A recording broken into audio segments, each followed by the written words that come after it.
talaga yung ginagawa dito ni Sanji kasi alam niya na nalugi na sila in terms of that first rotation, mostly because of the fact that they were able to proc agad yung kanilang Purify spells against the heroes of Onyx. Kasi nga naman, sobrang crowd control centric na mga ito, kagaya ng nangyayari ngayon. Tinalunan nila doon na JP ay babagsak. Super Prince ang makakakuha ng first blood. Pinadali kagad. May mga pagluluto kagad na kumbaga, sa pagluluto, hawak-hawak na niya yung mga ingredients Unti-unti na niyang napupuno yung mga ingredients dito at unang third ng ating game ay open na. So Onyx Philippines na magsisimula nito. Heart easy, hindi sumusuko, sinisilip lamang itong pagong. Pero ang ganda ng ginagawang pwesto dito ni Ryzen, ha? Diba? Actually, si Carl TC din eh, kasi kayang-kaya niya naman paikutin. Wait lang, mukhang i-force nila yung heavy spin. Stanford with a penalty zone. Krampa nga dito ang magiging delikado at ngayon reset yung turtle. Stanford, babagsak lang din naman. Ryzen na makakasecure ng kill at iikot-ikot sila dito. Sino ba makakasecure? Retribution battle. Carl TC will win and Ryzen will go down. The young goat. Ang ganda ng ginawa dito ng magkabilang team. Ang ganda talaga ng ginawa doon. Medyo maaga yung pagkakakas ng Black Dragon Farm has arrived coming from Cram and nakast na din agad niya yung kanyang Petrify. Tapos in all that sequence, na-reset yung turtle. And ito yung sinasabi ko the past few times. Kapag Red Battle against the Young Goat, so far hindi pa talaga natin siya nakikitang matalo. Yung kapag Red Battle ng dalawahan lang talaga sila. Oo, akin to, kumbaga yung sinasabi, wag na kayong sumubok. Yep. Pero marami namang nagwagi. Ng ating Seretrian, hindi pa rin imposible para sa ating Young Goat. But this time, nagamit na yung full barrage dito, ha? Hop. Pinupoke lang nila eh. Papalayuin lang nila ng onti si Nets. Pati nga yung yung ultimate dito ni JP, gagamitin niya na rin yung Holy Baptism para lang din talaga kung kumonekta, edi mas mararamdaman ni Nets. So good job para kay JP at kay Benny Cutie. Meanwhile kasi for Onyx, nagiging maingat din sila katulad nung kanina. Ngayon, good earned ay pag-uusapan natin mas mataas, obviously, para dito sa Echo.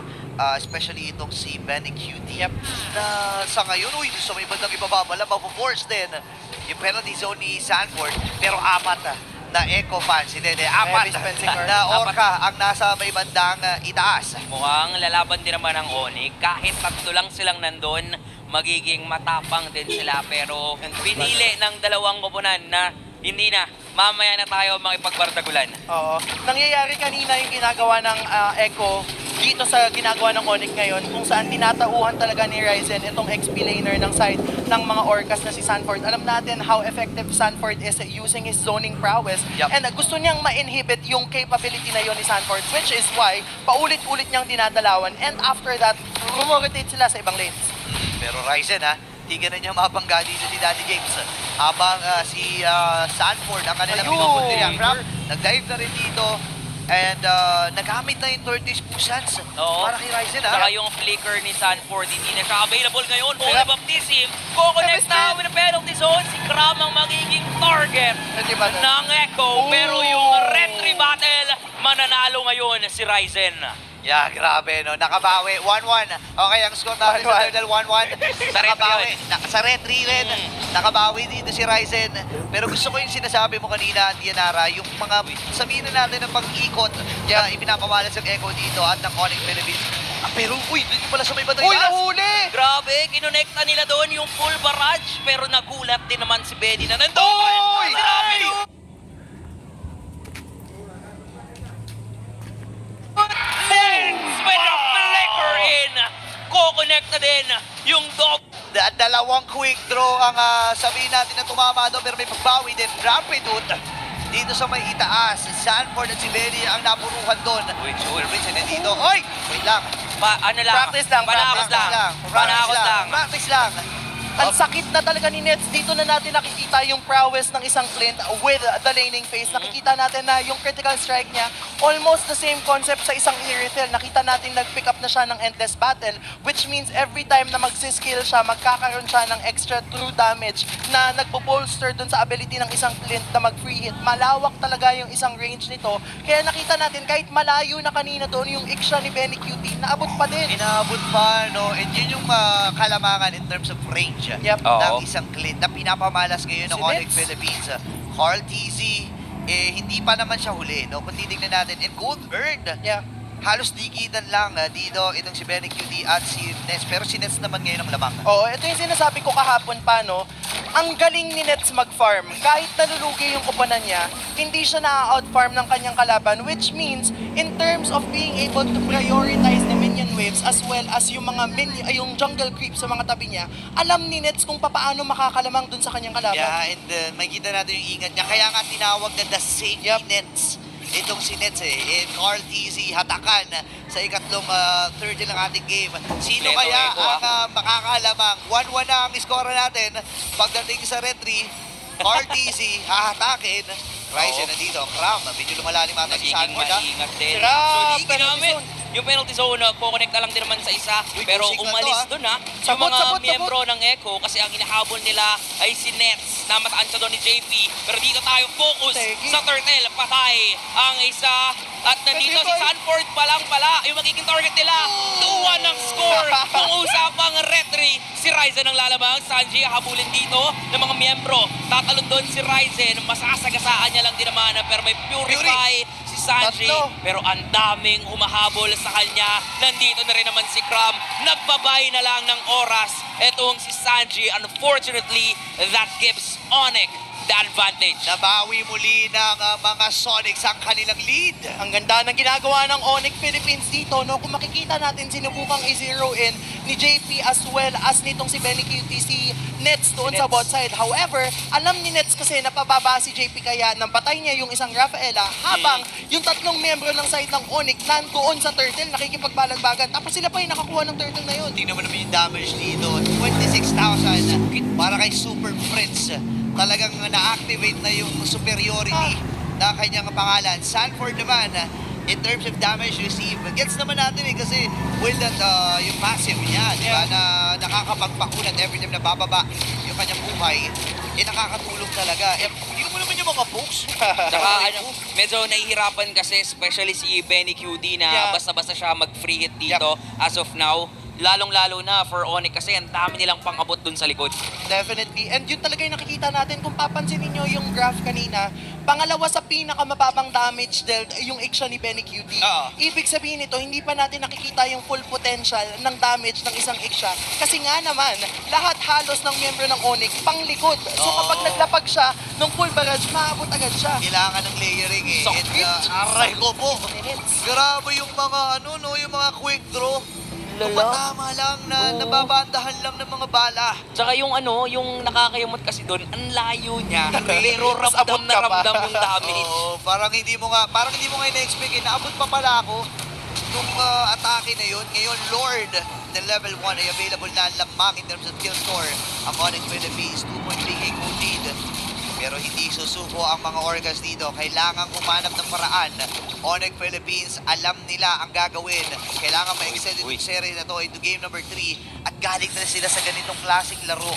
Kahapon ay nadaanan na nila against RSG.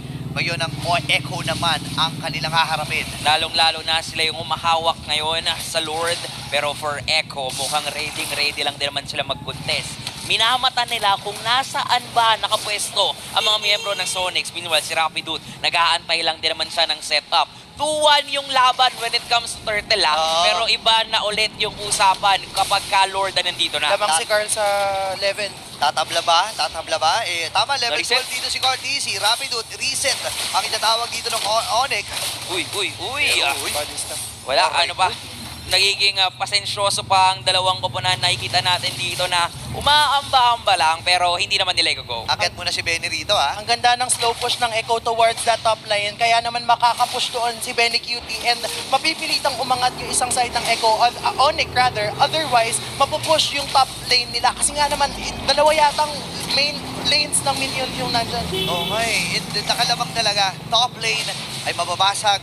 Pero masyadong malayo dito si Benny Yeah. Kitty. Kaya Kaya nga. nag-iingat din ng Echo. Hindi sila nag-engage. Hinahawakan lang ni Sakit. Cortez. Uy, Pakonting-konting ang sakit ni hampas. Nets. Pero look at that quick draw. Mapapauwi na rin doon ang si Benny. Ngayon, Ay, narangap! yung Narangap ng Lord! At ngayon Narangap! tumalon si Sanford. Ayun yung go signal nila. Sanji with a black shoes. Lalayo lang din naman ng onte pero bagsak na ngayon si Sanford. Heavy spin! Retribution! Si Nets! Si Nets! ang makakasecure ng Lord. At nandito rin naman yung full barrage pero nakayakap siya doon ni Chef Rapidut. Hinain na ngayon ng mga miyembro ng Echo sa Onyx at babagsak din si Carl TZ. Onyx winning it all. Ang daming nangyari doon. Pero ano nga ba tumatak? Sobrang pumabor yung pag-angat ng Lord sa side ng Echo. However, nabigyan agad ng Onyx Philippines itong si Teresa. Kaya naman nasakit. Pero masakit na din yung damage coming from Sanji. However, ang sakit na ng damage ni Nets. Hindi nila nagagalaw si Nets. And every time na nagkakas ng kanyang basic attack coupled with that passive, nakikita na natin na rumaratay yung critical strike coming from Nets. Oh my gosh, grabe yung nagiging laban na ito. And Nets with 4, sitting on 4-0-2 na KDA. Kailangan nilang abutin. Pero kasi even si Sanford, with the body of Smith na kanyang passive, hindi kinakaya yung mga pagtagos ng quick draw eh. Sakit. Masyadong mahapdi yung yung damage output ng baril nitong si Nets ngayon. Double shot eh. Yun yung passive kasi nito ni Oo. ni Nets eh. Talagang tumatagos pero si Rapidut, Sakit talaga niya. nailabas na rin yung kanyang dragon form. RTZ, Nade-defend. makakadepensa pa rin ang mga Orca. Level 1 pa lang naman yun eh. So madali lang yun for Echo to actually burst down the Lord. Pero for Onyx kasi, ang gusto nila dito is yung lead. 6.8k Laki, oh. gold lead. And look at Nets. Oo. Ito na nga yung sinasabi natin na magaling mag-farm si Nets. However, hindi din naman magpapakabog si Benny. Kasi siya yung pangalawa amongst all of the heroes dito sa ating Land of Dawn. Kaya lang, kailangan nating makitang mag-activate palalo si Benny sa teamfight and i-ensure na walang masyadong makakaabot sa kanya. Kaya naman, kailangan maging maganda yung positioning niya in terms of that Oo. full barrage and ma-maximize niya yung damage output coming from that. Yeah, alam mo kung pinag-usapan natin kanina na ang Onyx Philippines galing sa ganitong klaseng sitwasyon. Natalo na sila ng Game 1, tapos Game 2, Game 3, nakabawi sila. Echo din naman galing sa ganitong klaseng posisyon. Galing sa mga bagong breeds ng Blacklist International kahapon. Na-counter pa. Sobrang lugi-lugi na sila pero na-counter pa nila with the macro and micro skills. Pero hindi susuko dito ang Onyx Philippines. Lahat ng mga farms pwedeng kukunin nila. Tumalon na nga doon si Sanford sa likod. Ayan, Nandun naman naman. natin pero yung full barrage. Si Nets ang magpapabagsak sa mga miyembro ng Onyx. Si Nets pa nga ang unang mawawala. Naghahabol ngayon ng mga Orcas. Pero mukha ang call ng Onyx. Back away na lang muna pero for Echo ay tutuloy nila sa gitna. Torres sa gitna ang magiging puntirya dito ng mga Orcas. Carl TZ at ang buong kumuna ng Echo. Makakalam ang pagdating sa pagkontrol dito sa Lord. May Lord. Isa lang ang kulang para sa Onyx Philippines pero mababa ang timer. Available na rin yung Great Dragon Spear para dito kay Nets. So makikita natin kung gaano kasakit ang mga bala ni Nets. Rapidut, nakatalon lang din naman dito pero alam ng Onyx, Minamadali. masyadong makunat yun. Minamadali. Minamadali nila kasi wala naman na din si Nets. Buhay na siya ngayon, aabot pa kaya si Nets dito sa Lord? Kasi kung usapang retribution, kung usapang pag-secure lang din naman, 3-1. nandito naman yung Okay. dalawang retribution holder. Belly Cutie, nilapag na doon yung full barrage. Mukhang mahuhuli siya dun sa weapon ng likod pero nandito lang din naman si Carl TZ with a heavy spin. Lumayo ka Ang sa dami mga tropa nangyayari. ko. Pero si Benny ang magiging target dito ni Cram. At malang si Cram ang maiiwan at babagsak sa likod. Meanwhile, dito naman sa may bandang ibaba, si Ryzen hinahabol ngayon ni Sanji. Tatlong miyembro ang bagsak sa Onyx. Oh, no. At naku po, Endable kasi ang ba? Echo mukhang kaya nga nilang tapusin to. Endable Yung ba? Lord magsaspawn na inakuha. Oh no, endable ata eh. May mga main load sila dito pero mabilis ang clear ni Super Prince. Ngayon yung Torre lang sa may bandang 10 ina. Ang seconds, kanilang puntirya. Red 3 nagamit din. Andun yung mga folks. Ang sakit na ng damage Sanji. Endable ba? Mukhang endable nga yata. Endable. Napagamit na nung doon ng Black Shoes, Super Buhay Freeze na si para Nets. makalayo. Buhay na si Nets ngayon. Madedepensa pa Si ba ito ng Nets. Onyx? At mukhang si Ryzen, magiging delikado lang din naman yung buhay Never niya. pa yata. At mukhang magiging end na nga ba kasi yung full barrage ilalapag na. Pero Aray! nandun, hinahabol nila. Yung target ay nasa likod. Wala si Nets Sanford. mukhang madedepensahan lang din naman. At ang Onyx, umupuso pa rin sa laban. Nakakahinga ba ang mga Sonics? 4v5 kasi yung nangyari. Tapos it just turned out na buhay yung mga tatlong miyembro ng side ng Onyx Philippines. Ang ganda ng wave clear coming from Super Princess Lilia. And that's really what we would expect coming from a Lilia. Kasi nga naman, yung bloom niya at this point in time, nagiging unlimited na. Almost parang 50% na yata yung nagiging cooldown. Oo nga eh, kasi alam natin pag maximum na level na ng isang Lilia base doon sa buff na naibigay sa kanya. 50% reduction para sa mga sumasabog na Angry Loops. And yun yung kailangan samantalahin ng Onyx Philippines. Echo ngayon ang may hawak ng lead. 1.3k gold lead at ubus ang lahat ng mga base ng Onyx Philippines. Ganito yung sinasabi mo kanina, di ba? Kung ang Onyx, sanay na sila maging behind when it comes to the series. Echo, nakikita natin yung mga single plays na ginagawa nila para mabalik yung lead papunta sa side nila. Gantong-ganto din yung ginawa nila kontra sa Blacklist kahapon. Oh, actually, ang laki ng kalamangan na para mga nasa 6k ata yung gold lead. Pero hindi dito rin sa laban na to. Pero isang mabilis na flip lang yung bote. Kumbaga parang inagis lang, okay, kami nanalo. So, 1.5k gold lead kagad ang kanilang nakuha dito. Nagbabuy time na sila or nag-freeze na sila ng mga lanes, 30 seconds bago mabuhay yung next na Lord ng ating game, pangatlong Lord ng ating laban. Pero Onyx Philippines, buhay pa rin. Ang dami nating aabangan, ha? Ang dami nga. Ba't natatawa ka, Chi? Ang funny na pagkakasabi mo, hindi, ngayon. Hindi, ngayon. Ngayon nga, eh. Nakita ko kasi ngayon, eh. Ayun na nga. Pero sige, ano yun? Wala. Dapat makapwesto yung parehas nating kupunan. Ayun nga yung nangyari kanina, no? Nagiging mas maganda yung pwesto coming from Echo kasi lagi nilang nasa-show yung weak lane natin. Yung weak lane, yun yung lane na wala yung Lord. And because of that, napipilitan yung side ng Onyx na mag-back, either mag-back or mag-full commit, pero at the expense of trading in a tower. And right now, wala namang nangyari. Equilibrium pa din. Tapos nagkakaroon lang tayo ng pagkakapull. Di naman ginagawa ni Carl TCO. Nagpapanggap lang siya na poste. Di ba, nakatayo lang yung Oo, nagpapanggap na nagpapanggap na pader nung itong turtle pit. Pero si Ryzen ganun din naman eh. Uy, ang baba na, 13k, ang buhay ng Lord. Tingnan natin kasi feeling ko din talaga parang ito na yun eh. Magsisimula na yata ang Onyx kasi may conceal play silang gagawin doon pero Super Friends. Wala siyang black shoes ngayon. Mukhang si Rapido, ready lang naman tumalon. Kaso lang walang tinamahan si ng Lord. That's gonna be the young goat para sa retribution na yan at maipit na ngayon si Ryzen. Dadalihin para sa mga miyembro ng Orcas. Matiterify siya ngayon. Magpapop yung immortality. Nandito lang din naman si Rapido. Huhuli. Kaso nga lang bagsak na si Ryzen. At nandyan na naman yung full barrage na magagaling kay Benny para pabagsakin. Itong si Super Prince ngayon si Cram ang matitira at mukhang mauubos.